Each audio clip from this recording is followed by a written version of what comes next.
Hey, it's Mike over at fishyourassoff.com, and today what we're talking about is how to catch tarpon off of the beach.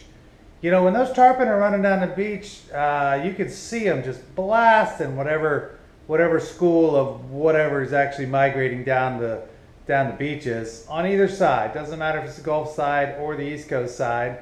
I live on the East Coast, so most of my experience is here, but they're running down both sides based on water temperature, and they're following their prey. And you can get them off the beach, you just got to be able to get to them. Sometimes you got to throw out 10 yards off the beach. Sometimes they're 50 or 100 yards off the beach, and you might not be able to cast to them. But when they are close enough, I'm going to show you how to go ahead and catch them right here. All right. So, best ways to catch tarpon off of the beach. All right, well, if they're close enough where you can get a live bait out to them, best live bait for beach tarpon is, number one is mullet. Just get it out there in the school and they'll hit it. Yeah, you know, they just will. It's going to cast further because it's a mullet, so you can get out a little bit further if it's a mullet. They'll hit just about anything else too, but they're not going to turn down a mullet. You can use any of these other ones as well. Croakers, pilchards, pinfish, you can put them under a popping cork. You can do whatever you want getting these things out there. A hungry tarpon is going to hit them, but it's best if you can match the hatch. So if the mullet are coming down, they seem to like mullet best. I catch most of my tarpon on mullet, but you can throw a ladyfish on there. You can throw a lot of things out there. If the tarpon are around and they're in that feeding mood, they're going to eat for the most part. So any of these that are running, try to go match the hatch. If the sardines are running, shrink up your baits if you're fishing with lures. So let's talk about lures too. Best lures. Any mullet imitations. Could be hard or soft baits. There's plenty of plastics that are big and look like a mullet. You know, I have a few of mine in here, my rusty old lure case. But here's a mirror lure. You know, that's a great one. Catch tarpon off the beach. These cast really far too. Another brand I like a lot is Zara Spooks. And I don't know if you can see that, but when the treble hooks rust, I usually replace them with single hooks.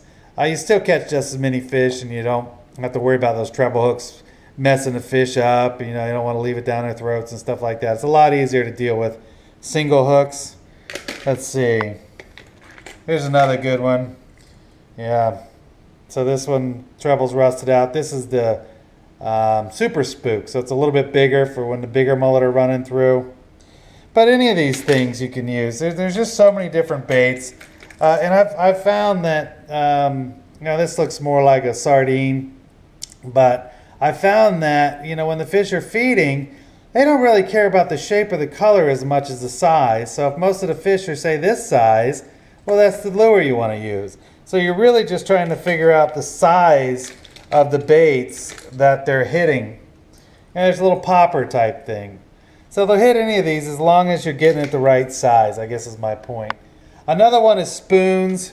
These are actually the wrong spoons. I like the heavy casting spoons, you know, when they're around. This is a weedless, mainly for inshore and the grass flats, but I didn't have any of the big casting spoons. I just lost my last one, so I haven't got any new ones. But a spoon, it's such a simple lure, but they work. There's a reason why they've been around for so long. They just work. It's shiny, they put out lots of vibrations, I'm telling you. And you can cast them so far that you can get out there, usually farther than you're going to be able to cast any of these other baits. All right, so bottom line, number one priority if you want to catch some tarpon off the beach is you got to find the bait schools. So these bait schools are moving down the beach depending on what time of year, from, you know, north to south, south to north, doesn't matter. You just got to find them when they're migrating, and all the predators are going to be following too, and tarpon are one of those predators. And here's the problem with tarpon. You know, if you're fishing for snook, the snook are almost always between that sandbar where the waves start to break into up to the beach, up to this trough. Now, sometimes the tarpon are out here, and that might be 60, 70 yards offshore, and you just no way you're going to get casting something to them. But during the higher tides, you can almost always find them in here. So that's when you want to target them. You know, low tide, you're probably not going to be able to catch too many tarpons because they're too far out. But during the high tide, they're going to be in that zone between the beach and the sandbar because that's where their prey items are going to be too. So that's really the key to finding. Oh, yeah, let's talk about finding them too. So you need to find this bait up here, right? You need to find the bait schools. So what you're looking for are birds. So if you look down the beach and a quarter mile down the beach, there's pelicans and terns and everything else diving. You got to get a quarter mile down the beach. You got to walk down there because that's where the bait is. That means that's where the predators are going to be. So, you know, when you're seeking out these fish, these migratory fish to come by, really all you got to do is find their food. So if their food is there, they're going to be there. Sometimes they're not biting. Just because their food is there doesn't mean they're biting, but you got to keep fishing at it because catching a tarpon off the beach is awesome. You're just going to need a lot of line. It's nothing for a tarpon to rip off 150, 200 yards of line if it's a bigger tarpon. So you have to have enough line on your spool, and that's why when fishing with braids is a really good idea. You know, because a 20-pound diameter braid is like what, an 8-pound mono diameter, so you can fit a lot more on your spool. So definitely load up the spool if you're fishing for tarpon because you're going to get spooled if you don't have enough on there, I should say. But there's more of this information right on our website. The website's fishyourassoff.com, and you just go on there. There's a how-to section, a where-to section, a what-to section. We have all the regulations. You have everything you need to know right on there. www.fishyourassoff.com. I think you'll find everything you're looking for right on our website if you want to learn about fishing in Florida anyways.